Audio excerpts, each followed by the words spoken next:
Thank you very much, Inka, for taking the time today to not only drive me to in this beautiful location in Rockhampton, where we are in Australia. It's our first time I'm in Australia, first time here in the city. So very good. We met in LA. It'll be 3 months now. Actually, it was in November. Yep. We sat next to each other with great fun over the 5 days. Yes. That was good. So can you tell us a little bit about yourself? What is it you do in here in Rockhampton, and how did you come up with, like obviously we know each other from JT Fox, and what is it you would like to do? What is it currently you are doing, and how you are helping people, or what is your business? A little bit about your background, and so we can get to maybe. So mainly real estate and development, which is really, really big in Rockhampton at the moment. Partnered with my parents on that venture together. I've done, I've done so many different things, but mainly real estate at the moment. And we are currently going through our AI partnership with JT as well. So exploring AI and how it will affect businesses and all that kind of stuff. So what would you say will be the driving force for you to start real estate? Because obviously you are very young, and then a lot of people are not thinking this way. I mean, you just been on the networking event about real estate from 9 a.m. till 4 p.m. Yes. Which on a beautiful like that, a lot of people in your age would go just to the beach and relax and wouldn't do anything like that. So how is possible that, in your age, you are interested in real estate, which majority of the young women wouldn't. Yeah. So how did that come about? I've always been interested in doing something bigger than myself. So even in high school, I've always dreamt very big. I've been told my entire life that I'm a lot wiser than my age. I've had all different kind of jobs and opportunities, from being a supervisor on a farm to doing my nursing degree. And I've always just jumped to the next best thing. And real estate, there's so much potential in real estate, especially here in Rockhampton. Yeah. And with my parents having that experience and being exposed to it for 20 years of my life, I've always had that kind of interest in wanting to own my own home and understand that whole kind of market, and helping other people my age as well, understanding it. And today the whole point was keeping up with legislation. And it's always very interesting what's happening in the market and legislation, especially in Queensland. Perfect. I think it's like you pointed out very well, like the exposure, because I'm in real estate just 6 years now. Yeah. And my parents never done it. They're doing two completely different things. So obviously I didn't see that as a child. So then I started with that 6 years ago. Yeah. But I remember 2 years ago, we've been on holidays in Spain, and then we were walking, and it was nice and sunny, and it was very busy streets. And my eldest daughter, she was 7 back then. She looked at me and she's like, "Daddy, I think it'll be a good place for Airbnb." I'm like, "Yeah, it's good thinking." So I think like what you were seeing in your parents now, obviously now you are doing. So you mentioned about the young people, like, are you doing is there any space where basically people can come and, see you either on one-to-one, or like, do you do any networking events where people are like young people who are like, "Hey, I want more from life. I want to start real estate. I don't know really how." Yeah. Inka is young. She's doing it. She has 20 years of watching their parents doing it. And also she's already doing it and making money from it. How can I start? So basically those people, they'll be, thinking like, how can I start? But they don't know who to ask, Yeah. So I've had heaps of couples and a lot of younger people reach out to me, and they are also really amazed, like my age, the network that I'm involved in, and my kind of passion for that. So I've had people reach out, privately over social media and things, and I would work on them one-on-one, and like over Zoom calls and things like that. And we would make like 90-day plans of what they need to learn. And especially I've had a few people from overseas, and they've come to Australia and it's all new, but they're so interested in the market because they see all the for sale, for rent signs everywhere, and all the advertisements, because the real estate is so big here. And especially that there's I've noticed $50,000, like 50,000 agencies here in just Queensland. Oh, wow.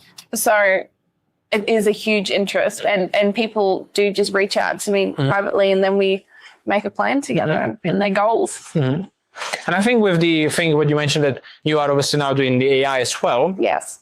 So because obviously I know what it is exactly. So one of the things for people is like in the past, like when I started, like I would need to buy a course, right? I would need to, get educated and all these things. I mean, one thing stays the same, which is connections, obviously, to meet people in person, which is very important. But one of the things is like what JT told us, like at the moment, you don't really need as many courses, right? Because if you have the AI, what we have an access to, so people can just go there and it's like, hey, this is the deal. Is it a good deal? What shall I ask? How much shall I negotiate it for? What do you think is going to be established? I don't know, refurbishment and everything. And the AI will do the research does all of that for you. It's actually doing it. So it's while it's doing it, you are learning, right? Yeah. So can you tell us more about the AI, what everything it can do and how you are utilizing it for your real estate or anything else you are using it? Because I use it daily. So yeah, I use it too. But I found it really interesting that you mentioned about all the whole courses and everything. So when you do try to look into AI, a lot of people are selling courses. Yeah. But it's not any sort of implementation. Yeah. And for some reason in Australia, we love our certificates. So people love signing up to something, maybe attending a little bit and then looking forward to a certificate. But with JT1 or any sort of other different types of AI, it's really good to know what you're working with, have that credibility with people that you know. For example, our whole group loves JT1 and all its different perks. And we use it in our business. And from admin work has just been so efficient lately. I haven't Googled anything in a very, very long time. And I love how it cross-checks everything online and it gives you just such a better, more straightforward answer. And as long as you're giving it good info, you'll get good info back, which is what I love. Absolutely. We have one today, I'll tell you exactly what specifically I used it, because we have one famous person who is, I think, he's staying part in Australia, but part in the USA, like Robert Herjavec from Shark Tank. So I was watching some videos today, like there was JT and then Robert was there because he's in the YouTube studio. I'm like, I really like him. And I'm like, okay. And now, at the same time, I was watching, I had a Millionaire Flicks from JT about marketing. And then one of the things was like how to contact those kind of people, right? Yeah. And then it's not as simple. You need to think about how to present it. And then I'm like, okay, how to use the branding, what we've done, right? With JT, I interview Charlie Sheen, spoke on stage, interview that person, how to position myself. So I put everything into the AI, into obviously the super intelligence, this is what I've done, this is my background. How can I contact Robert Herjavec so it can be interested? Yeah. So it created all this email for me. I kind of tweak it a little bit. And then I found his email, send it to him. We'll see what's going to happen. So I see how amazing it is. So it's and then there was another idea I wanted to reach out to people on LinkedIn. And I'm thinking to do something like that. And it's no, it's not a good idea because everybody's doing this way. You need to think differently. And then it's starting to help you with those specific things. And I'm finding it very valuable because it really thinks differently. Yeah. Like JT speaks about a lot. If everybody using ChatGPT, everybody's the same, right? Yeah, exactly. Yeah. And it learns how you speak to it, your language, what kind of information you do enjoy getting from it, and continually giving it that feedback makes it better. Yeah, absolutely. Are you doing any kind of, online, I would say, webinar, masterclass, or demo where you can show it to people how to use it so they can get it, because I know they can get it from you if they would want to buy it. So do you offer anything like that? So if somebody's watching what they are talking about, I would like to see it, because obviously this is not publicly available. No. They cannot just go on Google, what is it they are talking about, because they're not going to find it. It's only through people like us they can get to it. So yeah. I haven't pursued webinars and things like that just yet, but that is definitely on the books. It's something that I want to do. I do kind of have a lot of people every day kind of contact me, asking me questions. So it is something I'm looking into at the moment. Yeah. Okay. So will you do one for the viewers? Yes, maybe. I want you to have the advantage, as you can see. She wants everything for herself, grow her real estate, and you can stay and do your broke ChatGPT. Exactly. No, but there's not many people using AI at the moment. Yeah. And there's so much negative stigma with it. Yes. One of the biggest things that I have people say to me is, well, why are you using it? Privacy and all that kind of stuff. And I find it really good that JT1 has their own servers and it is all very private. And so the funny thing is people are so concerned about privacy, but they're more than happy to post everything on Facebook and just write whatever on all other different social medias, which all gets fed into the same kind of system. Yeah. But then they're worried about AI. Yeah. Especially even like with the Googles or Gmails and everything. It's like nobody reads terms and conditions and nobody goes there and like, I don't want that data to be shared. Nobody's unticking any boxes. It's like, this is how it comes. Any software new comes, update, like we tick all the boxes. We just want to get done with it. Yeah. And then, yeah. And to be honest, like, I think like there's a lot of things like people are protected anyway. Like in the past, like I've been hacked on Facebook. Yeah. Right. I've been hacked. They spent £1,000 on Facebook ads. It gets stopped in an hour. I spoke with Facebook. They return the money, like the card provider. Obviously, they have obviously some insurances and policies in place. So even if those things happen, if you don't really willingly send the money yourself, then in a lot of cases people are protected. Again, less people are worried about the money, right? They don't lose money. Exactly. Yeah. Mm-hmm.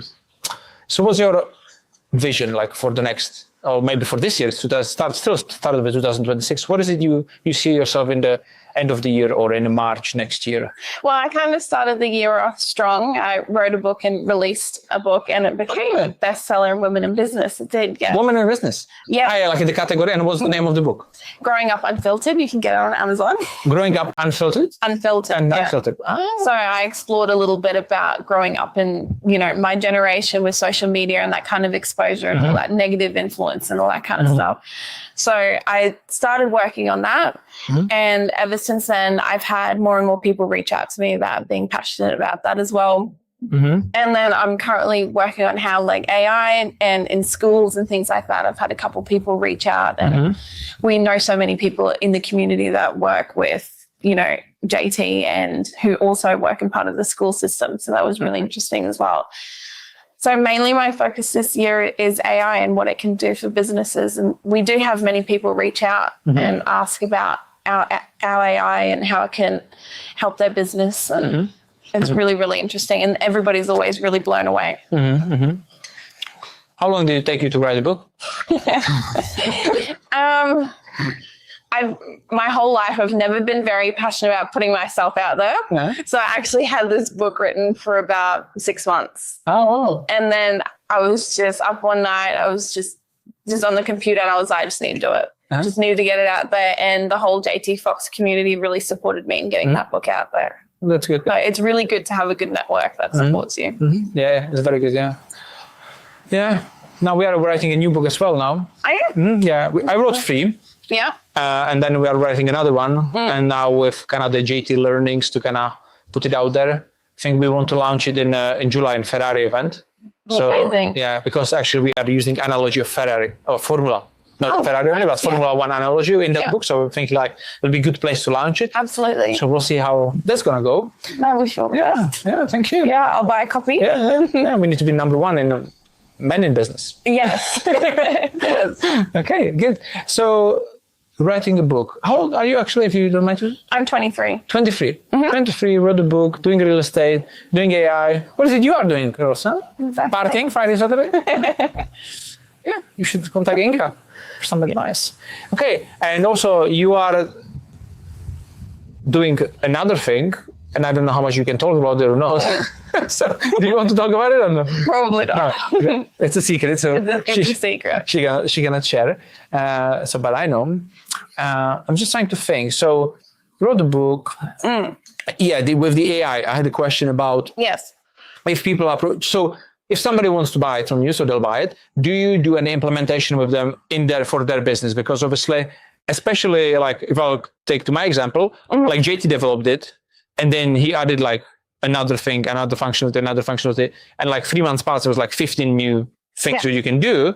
And then because I wasn't really trained for all the others, I was keep using the free. Yeah.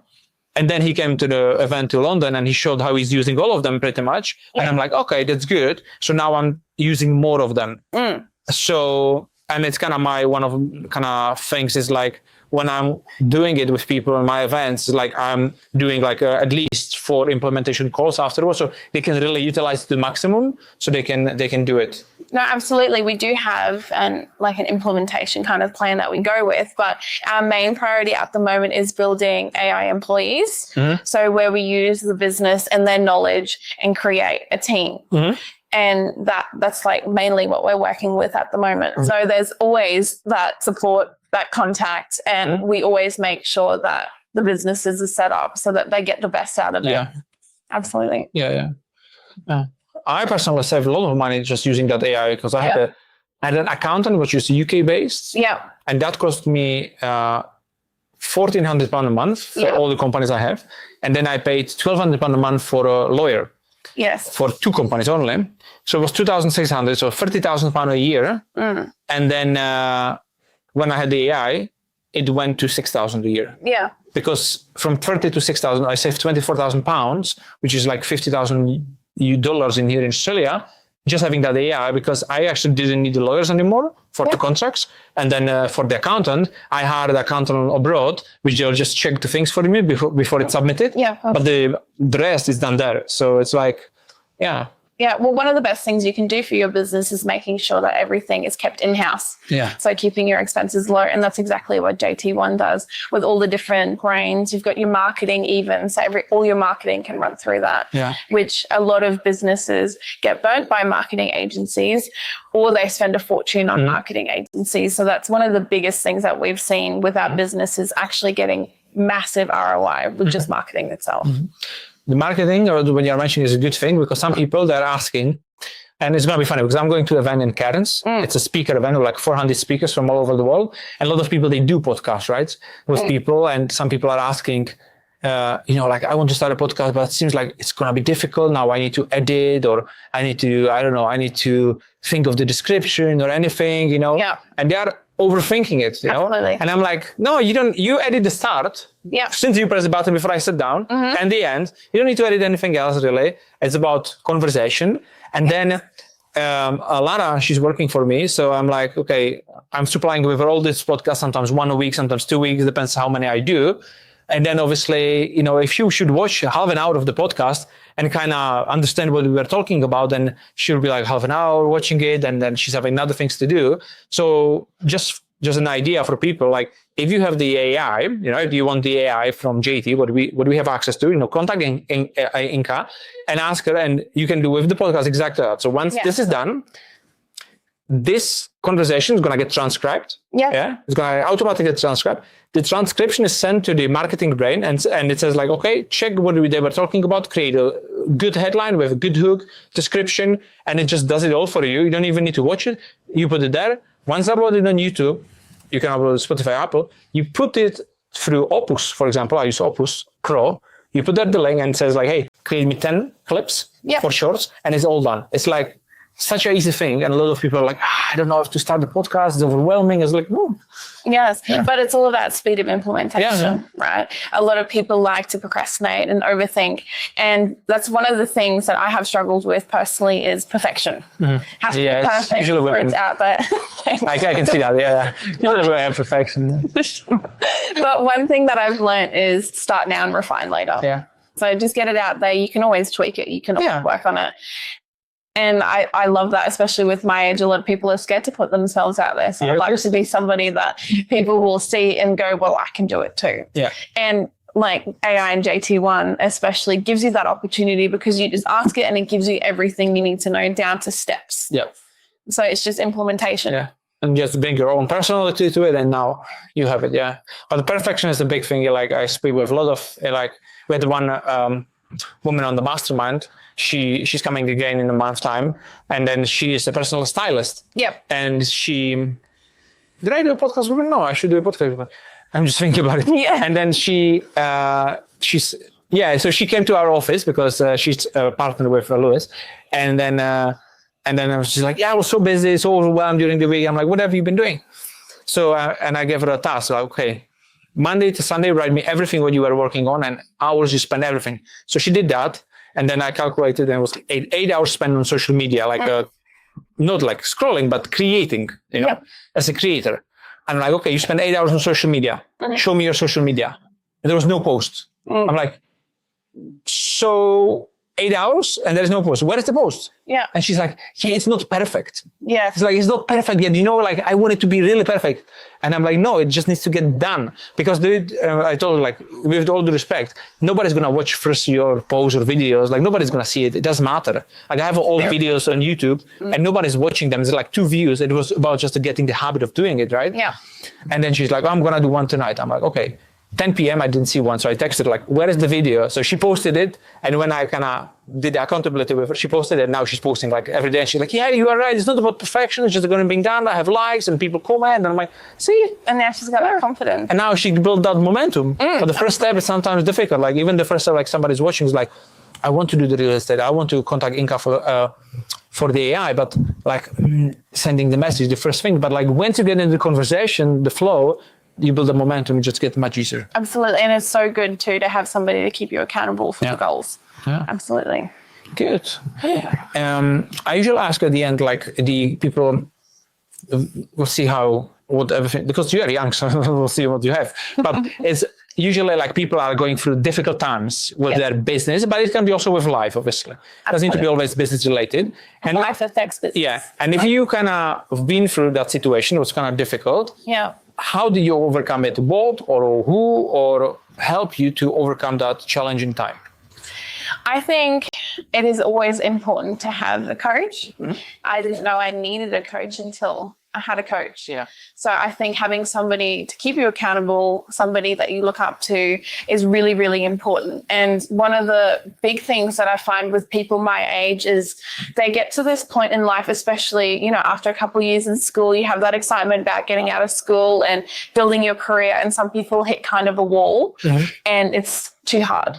Yeah. So my big thing was stick to your dreams, dream even bigger, stay accountable, and just have goals and hit those goals. And having a network has really, really helped me, especially, with my age, it was very, very hard to kind of get into the network because I felt like I didn't belong or I didn't have any value to offer people. But having those people that inspire you and show you that there's more definitely pushes you. So you just need some sort of network or somebody to push you. Yeah, absolutely. And it's like we met, it's just being yourself, right? And you are always smiling, you're happy, and that's you attract the people to you, and then they want to speak to you, and it's all about that. It's about conversations, and obviously we'll see where it goes, where it leads. Yeah. I was doing a podcast with Luke. He's in here from Australia, Moroni, I don't know how to say. And then it was very funny because I met him first at Red Bull. He was speaking there. And he shared at the end one thing. He said like, hey, and by the way, because he's doing the runs, he's actually going to be celebrating in 10 days, 3,000 days of running. Yes. Every day. I'm like, he's crazy. Yes, we were talking about that in Bali, actually. Yeah. And he said, anybody wants to join me for a run tomorrow morning, 7 a.m., let me know. And just ended up like that. And then I've seen him in the shop buying some Red Bull, branding. and I told him, I'll join you tomorrow. I'm like, yeah, cool. So I asked my two business partners. One of them said no, the other one says yes. So we went in for a run, and then we had a good chat. And it started with a run. Then he was on my podcast, I was on his podcast, and today he was on my deep dive. And he said like, hey, if nobody will invest in 2 weeks, I'll probably invest into that deal with you. So, and if I wouldn't say yes on this run and build that connection with him, that would never lead into those kind of situation. So it's very important to kind of, even like I'm here in drive, we met in Brisbane and you said like, I live in Rockhampton. Okay, let's meet, even for, half a day, it doesn't matter. It's just. And it's always really important to do what you say you're going to do. Yeah. Like a lot of people, and I experience it a lot, the whole false friends and people say they're going to do this and never do it. And I'm very German. So if you say you're going to do something, I really do expect it. Yeah. So it's really important to stay authentic and true to what you say you're going to do. Did we say we're going to do a podcast? Yes. Yeah. And look at us now. I brought my camera, everything. And we said this 3 months ago. Yeah. And here we are. I thought we'll do it probably on Zoom, but then I'm like, I'm in Australia, so it's better. Yeah, no, it's great. So thank you very much, Inka, for sharing everything about you. And then we'll basically put everything in the description so people can reach out to you. And it was a pleasure. Definitely.